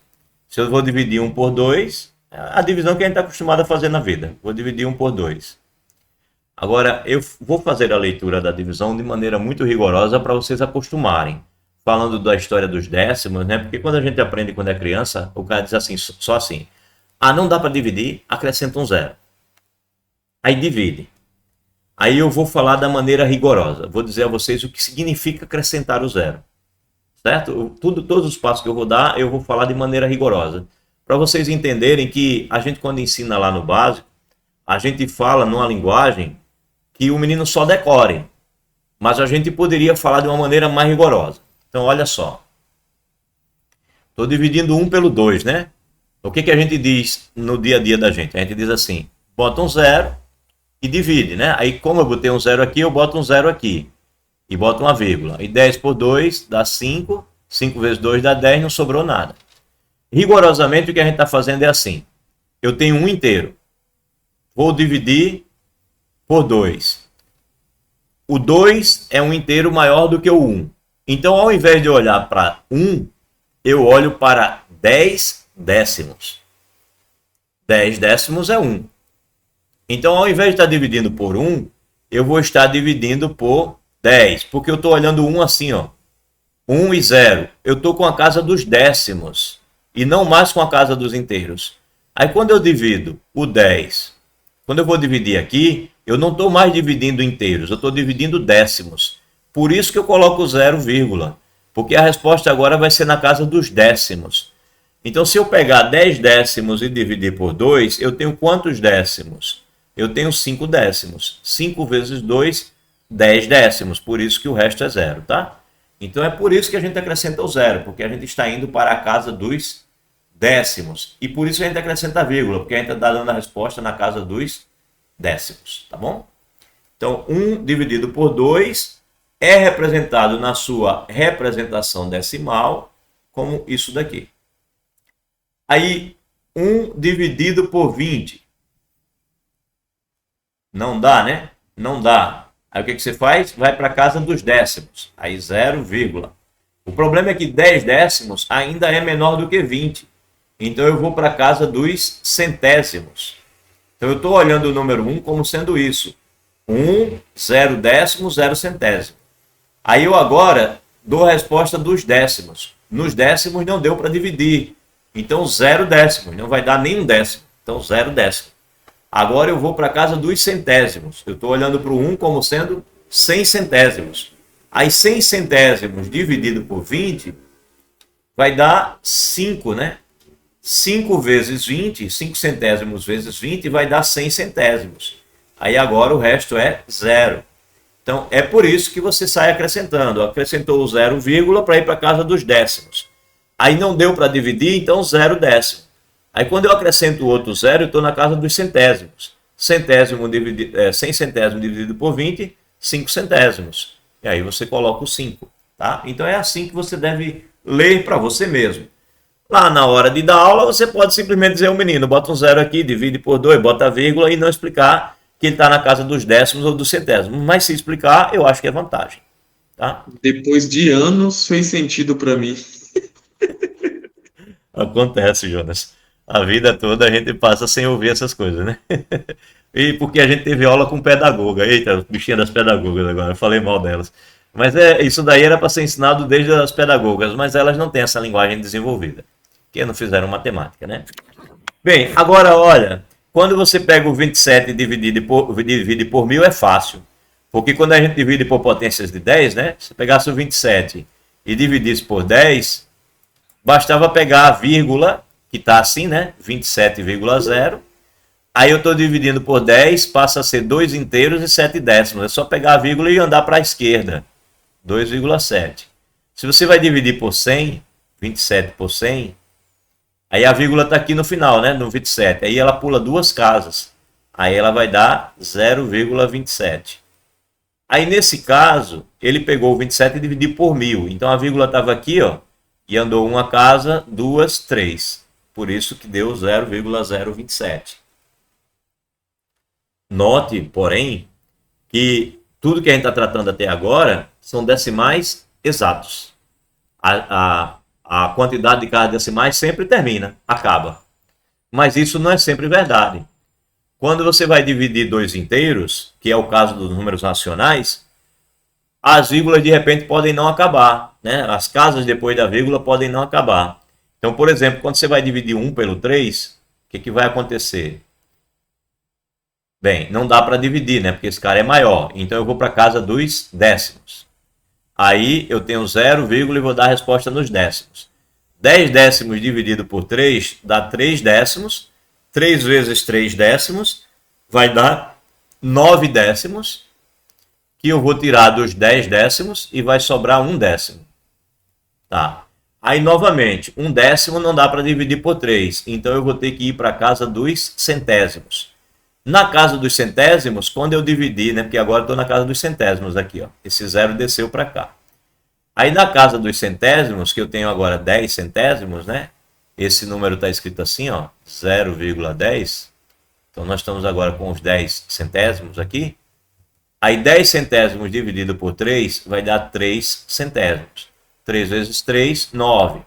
Aí vai sobrar 1 centésimo. A gente não faz isso, né? Nunca escreve isso assim. A gente só escreve o 1 aqui no final. Aí quando eu subtrair 1 centésimo dos 10 centésimos, vai sobrar 1 centésimo. Que novamente não dá para dividir. Aí eu vou para a casa dos milésimos.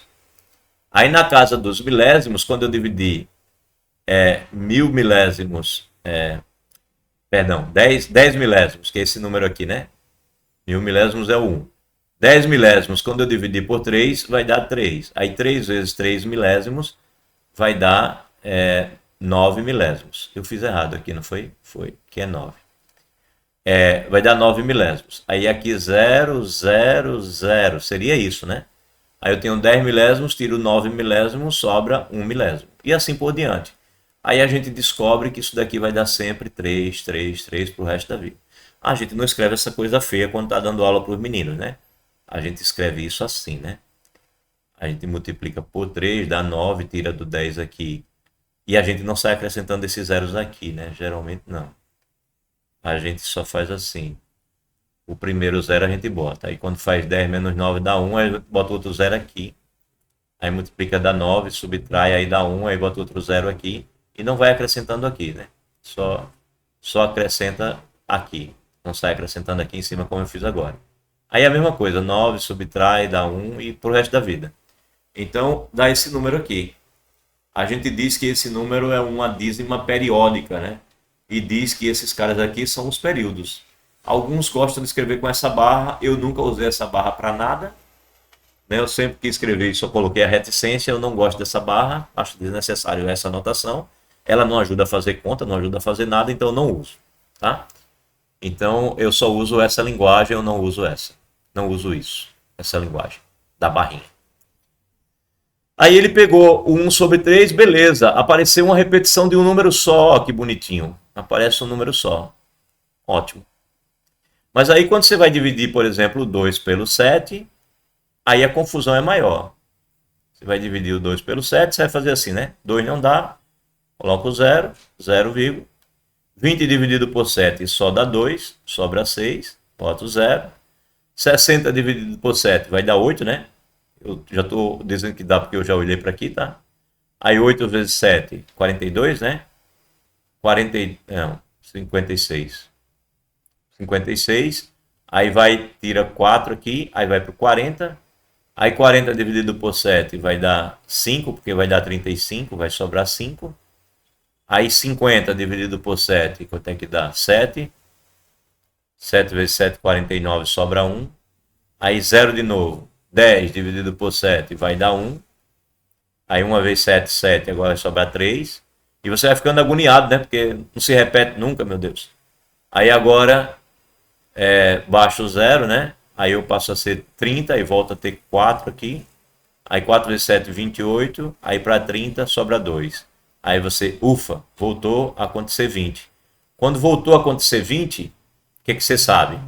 Que daqui em diante vai ser tudo de novo, né? 2, 8, 5, não precisa mais fazer a conta, porque voltou a acontecer 20. Então, você percebe que 2, 8, 7 e tal, até chegar no 4, era todo mundo diferente. Depois começou a acontecer de novo. Então, aqui só se repetia um número, aqui está se repetindo 1, 2, 3, 4, 5, 6. Vai repetir de 6 em 6. Então, aquele período é um período grandão, de 6 em 6. Agora, a pergunta natural. Alguém achou que não ia repetir em algum momento? Que ia ficar sem repetir nunca? Eu aprendi isso daí, e aí o professor falou que quando você fizer os números que repetir, tipo, primeiro, aí você parava, porque senão ele ia dar continuidade. Certo. Uma forma bem arcaica que você levantou aí várias hipóteses que eu não aprendi lá atrás, igual a Jonas. Certo. Até quero agradecer isso, eu já tinha externado logo você. Não. Porque Tá. é uma rememorização do que a gente não aprendeu mesmo com o professor de matemática do ensino médio, não teve jeito. Normal, mas vocês saem daqui com o ensino médio bem feito. Bem feito. Eu digo, sai desse curso com o ensino médio bem feito. Por isso que vocês serão bons professores, tranquilamente. Terão uma base muito sólida, como eu disse a vocês desde o início. Então, a repetição pode acontecer com poucos números ou com muitos números. Mas ela vai acontecer, tá? Sempre que você pegar um número inteiro e dividir por outro número inteiro, a repetição vai acontecer. Aí o cara diz assim, e quando termina, como aconteceu na página anterior, né? Aqui terminava, aqui não repetia. Sim, aí eu considero que repete, assim, ó. Eu posso olhar 0,5 como sendo 0,5, 0, 0, 0, 0.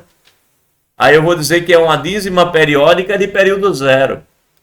Então, um decimal exato é uma dízima periódica de período zero. E pode ser que o período não seja zero, que é o caso que a gente está tratando agora. Né? O período aqui não é zero. Aqui tem o número 3 como período. Aqui o período tem 6 algarismos, né? Um número grande. Aqui já tem uma parte que não se repete. Aqui, ó, primeiro deu 8 e depois é que começou a se repetir. Certo? Então, esse número aqui, o 11 dividido por 6, você vai dividir 11 por 6, né? Você vai dividir o 11 pelo 6, vai dar, dá para dividir, só dá 1, né? Aí vai sobrar 5. Aí você vai para a primeira casa decimal, né? Vai para o 0, vai ficar com 50. Aí 50 dividido por 6 vai dar 8, né? Porque 8 vezes 6 dá 48. Aí vai sobrar 2. Aí 2 já não dá, né? Opa, deixa eu colocar a vírgula, né? Que eu estou na casa decimal. Aí já não dá. Aí 2 não dá, você vai acrescentar o 0, vai ficar 20. Aí vai dar 3, aí vai ficar sobrando 2 sempre. 20, 3, 2, etc, né? Então aqui, etc. Então você tem uma parte fixa, que não se repete, e depois começa a se repetir. Tem uma parte fixa e depois começa a se repetir. O período é o mesmo que o primeiro caso, só que no primeiro caso não tinha uma parte fixa.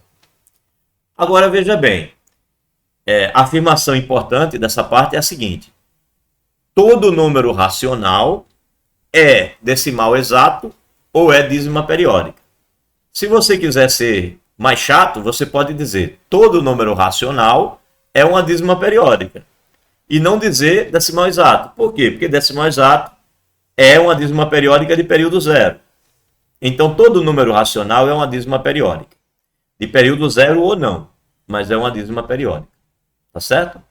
Então, é isso que caracteriza o número racional.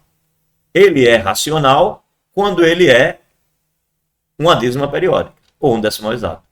Certo? É isso que é um racional.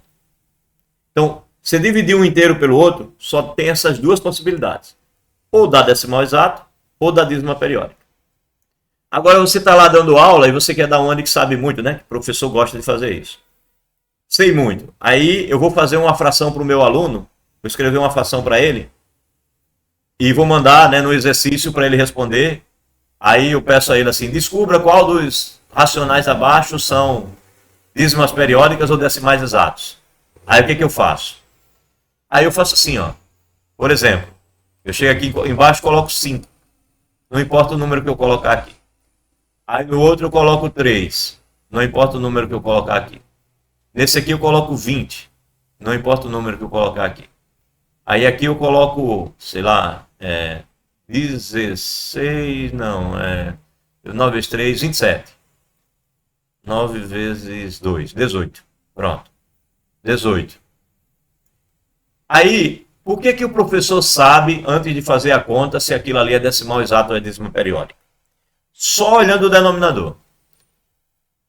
Se na fatoração do número só aparecem os números primos 2 ou 5, então a fração vai ser um decimal exato.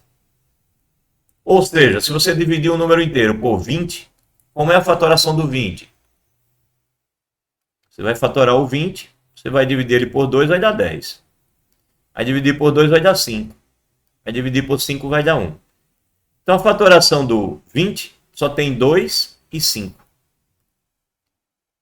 Qualquer inteiro que você dividir por 20 vai dar um decimal exato. Então você não precisa nem olhar o numerador. O numerador você pode colocar o que você quiser.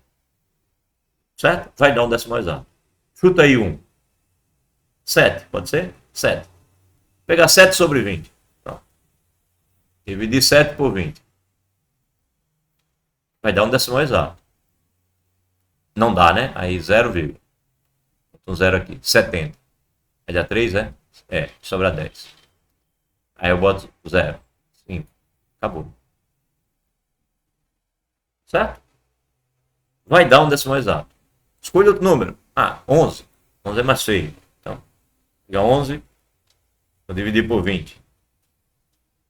Só vai dar uma vez, né? Tá, 1. Aqui tá errado, né? Eu botei o 0, não tava não. Era porque eu vi 70. Não, tá certo. Eu vi 70, mas não, era 7. Ok. 0,35. Agora 11. 11 não dá. Também tô errado aqui. Um erro levou ao outro. Então 11 não dá. Vou para a primeira casa decimal, né? Então 0, 110 agora. Aí dá 5. Sobra 10, né? Aí coloco o 0. Dá 5 de novo. É isso, né? 2, 5, 10 vai 1, 2, 5, 10 e 1, 11. Isso. Uma casa decimal. Ok? Ok. Decimal exato também. Então, seja o que for, cara, vai dar decimal exato, se o denominador for 20. Por quê? Porque na fatoração do 20 só tem 2 ou 5. Essas outras frações aqui, essa vai dar decimal exato, porque só tem o 5. A fatoração dele é ele mesmo. Essa vai dar dízima periódica, porque eu estou dividindo por 3. 3 não é nem 2 nem 5 na sua fatoração. Então vai dar dízima periódica. Essa dá decimal exato. Essa dá dízima periódica. Por quê? 18, eu vou dividir por 2, beleza, vai dar 9. Aí eu tenho que dividir por 3, que vai dar 3, dividido por 3 dá 1. Só porque apareceu 3, não ficou só 2 e 5, então eu sei que vai dar dízima periódica sem ser decimal exato, tá? Então o professor lá esperto, né? Professor, bota um exercício para mim. Aí você sai colocando, encontre quem é decimal exato ou dízima periódica. Você não diz ao aluno imediatamente que se der 2 ou 5, vai ser decimal exato, mas você sabe. Aí quando o aluno diz, eita, professor, eu fiz essa, deu dízima periódica. Aí você olha para o 20 e diz, não, deu não, tá errado a tua conta. Professor, eu fiz essa daqui e deu decimal exato. Aí você olha, tá lá um número primo, diferente de 2 e 5, um 7. Não. Então quando você fizer uma fração que colocar um número cuja fatoração não tiver só 2 e 5, no denominador, saiba que vai dar uma dízima periódica e não um decimal exato. Ok? Então isso é uma coisa que a gente aprende com a vida, com a prática. Mas é isso. Ó. Aqui, ó, 3, claro que ia dar dízima periódica. 7, 6, porque é 2 vezes 3, né? Tem o 2 como fator, mas também tem o 3. Aí por causa disso apareceu essa parte aqui, ó, sem repetir, mas depois apareceu a parte repetindo. Então são características interessantes dos números. Aqui são as divisões por potência de 10, né? Quando você divide por 100, a vírgula sai daqui e anda 2 casas para a esquerda. Quando você divide por 1000, a vírgula anda 3 casas, né? 1, 2, 3, aí veio para aqui. Aqui você dividiu por 10.000, andou 4 casas, você só contar os zeros, né? Daqui, aí vem 1, 2, 3, 4, veio para aqui, que é a resposta. É só para falar a respeito dos divisores quando você divide por potências de 10. Como é que está meu horário? Tenho 9 minutos. Ok? Pronto, agora a brincadeira gostosa. Nessa história toda, a brincadeira gostosa é essa que a gente vai fazer agora. Transformar a fração num decimal é só dividir. Beleza. E quando é o contrário? Se eu lhe der a forma decimal e eu quiser a fração, o que é que eu faço? Bem, você pode ser do tipo que gosta de decorar as coisas, é sofredor, aí você vai ficar aí pensando, coloca tantos zeros quanto tem não sei o que, mas tantos 9 quanto a parte que se repete, tantos zeros quanto a parte fixa, tantos 9 quanto a parte fixa, tantos zeros quanto a parte que se repete, é porque eu não sei, sabe? Por isso que eu estou dizendo assim um monte de coisa, porque eu não sei qual é a regra. Existe uma regra aí que as pessoas usam para poder decorar isso. Eu prefiro chamar o número de x e fazer umas contas. E aí as contas me dão a resposta. Então por que eu vou decorar? Não decoro, tá? Então vamos ver as contas. Ele mostra aqui. Por exemplo, eu chego para você e digo assim, qual é a fração, que a gente costuma chamar de fração geratriz dessa dízima. Então eu te dou essa dízima e eu quero que você me dê a fração que representa ela. Tá aqui as contas, ó. Ele descobriu 7 sobre 9. Mas como é que é o pensamento? O pensamento é assim. Tá aqui a dízima, né? Aí eu chamo de x. Chamo a dízima de x. Ok. Aí, quantos algarismos estão se repetindo? 1. Que algarismo é? É o número 7. Que se repetindo. Como só é 1, se eu multiplicar o x por 10, a vírgula vai andar uma casa para a direita. Então ela vai passar para o outro lado de um período. Então eu vou e multiplico esse x por 10. Aí eu tenho 10x. Aí a vírgula anda uma casa para cá. Então 10x vai ficar 7,7, 7, 7, 7, etc. Aí eu agora subtraio 10x menos x. A de baixo menos a de cima. Então eu faço a subtração, tá? 10x menos x vai dar 9x. Aí eu vou fazer, né? 7 menos 0, 7. 7 menos 7, 0. 7 menos 7, 0. 7 menos 7, 0. 7 menos 7, 0. 0 para o resto da vida. Então, aquele 0 ali não precisa escrever, né? Esses zeros aqui. Isso aqui é o número 7. Então, quanto é x? X é 7 dividido por 9. Ah, mas x não é isso? Então, isso e isso são a mesma coisa. A fração geratriz desse número é essa. Tá? Então, é essa a técnica. Chama de x, multiplica por uma potência de 10 que passa o período, depois subtrai de baixo para cima. Ah, mas foi bom, né? Porque só tinha um número se repetindo. E se tiver 2 aqui, ó? Pronto. 6,43, 43, 43, 43 para o resto da vida. Como é que eu faço? Assim, né? Chama de x. X é igual a 6,43, 43, 43 para o resto da vida. Agora o período tem dois números, 4 e o 3. Aí eu multiplico por 100, né? Que 100 tem 2 zeros. Aí vai passar duas casas para a direita. Vai passar um período. Aí vai ter 100x. Aí vai ficar 643, né? 643,43, 43 para o resto da vida. Aí eu agora subtraio de baixo para cima. 100x menos x, 99x. Aí 643 menos 6, né? Estou fazendo essa conta aqui, ó. 643,43, 43 para o resto da vida. Eu vou tirar 6,43 para o resto da vida também. Vou fazer essa subtração. Então, fazer como eu fazia quando era criança. 6 para 13, 7 vai 1. 1 para 4, 3. E aqui 6. Deu 637. Agora, 43 menos 43 menos 43 menos 43, 0, 0, 0, 0 para o resto da vida. Então, a diferença dessa parte inteira com essa vai dar 637. E a diferença dos 43 vai dar 0, 0, 0, 0. Conclusão, x é igual a 637 dividido por 99. Eu espero que ele tenha achado a mesma resposta. Está aqui, ó. Está aqui a mesma resposta. Entendeu? Então é sempre assim. Multiplica por uma potência e subtrai de baixo para cima. E você tem e vai encontrar a fração naturalmente. Aí, como é que o pessoal decora? Aqui o pessoal decora assim. Deixa eu ver como é. Pula a vírgula, um período, aí fica 643. Aí tira a parte inteira, ou seja, subtrai. Faz essa conta que eu acabei de fazer aqui. Aí encontra o numerador. E o denominador vai ter tanto os 9 quanto a parte que se repete. A parte que se repete é 43, tem dois números, né? Então, o denominador é 99. É assim que o povo decora, certo? Tanto os 9 quanto a parte que se repete. O problema é que às vezes tem uma parte que não se repete. Aí é tanto os 9 quanto a parte que se repete e tantos zeros quanto a parte fixa. Tem? Aí é assim que o povo decora. Eu não decoro, não. Eu prefiro fazer essa conta, eu acho mais fácil. Então aqui, ó, esse daqui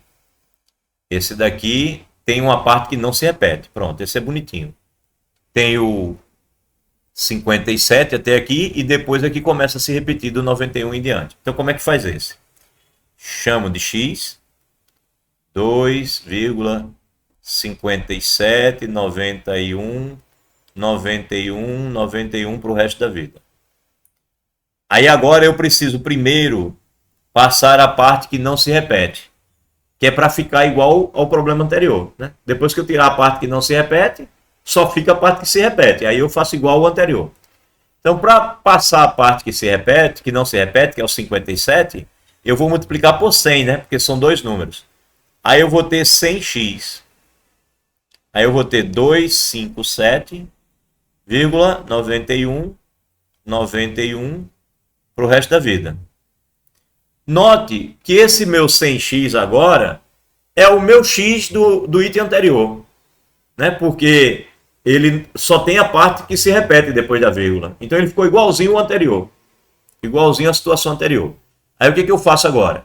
Multiplico por uma potência de 10 que passe a parte que se repete. multipliquei primeiro por uma potência de 10 que passava a parte que não se repetia, e agora eu vou multiplicar de novo por uma potência de 10 que passa a parte que se repete. Então eu tenho que multiplicar esse 100x por mais 100, né? Que vai passar aqui o 91 agora, para passar esses dois. Se fossem 3, eu tenho que multiplicar por 1000, tá? Se for 4, tem que multiplicar por 10.000. Multiplica pela potência que passa para o outro lado. Aí 100 vezes 100x vai dar 10.000x, né? Porque vão ser 4 zeros. Aí quando eu multiplicar aqui 25791 por 100, aí a vírgula vai vir para cá e daqui para frente vai ficar se repetindo, né? 91, 91 para o resto da vida. Eu agora vou e subtraio, né? Desse daqui eu tiro esse, tá? Subtraio. Desse eu tiro esse, né? Subtração feita ao contrário. Acho que é melhor botar a seta assim, né? Então, desse eu tiro esse. Então, vamos lá. Eu tenho 10.000 e eu subtraio 100. Então, eu fico com 9.900, né? 9.900x. 10.000x menos 100x. 9.900x.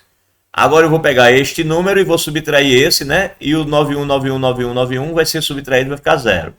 Então eu vou pegar 25.791 e vou subtrair 257. Fazer como eu aprendi lá nas minhas séries iniciais. Hoje em dia o pessoal pensa diferente, né? Hoje em dia é assim, o 1 não pode, aí pega um emprestado daqui, passa para cá. Aí eu olho, ao invés de olhar esse cara como 91, eu penso como 80 mais 11, né? Aí eu passo a ter 11, tiro 7, fica 4. Aqui. É assim que se ensina hoje em dia para as crianças, tá? Mas como eu não dou aula nas séries iniciais, eu vou fazer como eu fazia quando era criança. Eu aprendi na escola assim. 7 para 11, 4, vai 1. 1 e 5, 6. 6 para 9, 3. 2 para 7, 5. E o resto, 5 e 2. 2, 5, 5, 3, 4. Então eu descubro que isso daqui é igual a 25534,0000. Pronto. Aí quando eu passar esse cara para dividir, eu descubro que a fração é 25534 dividido por 9900. Então como é que o pessoal que gosta de decorar faz?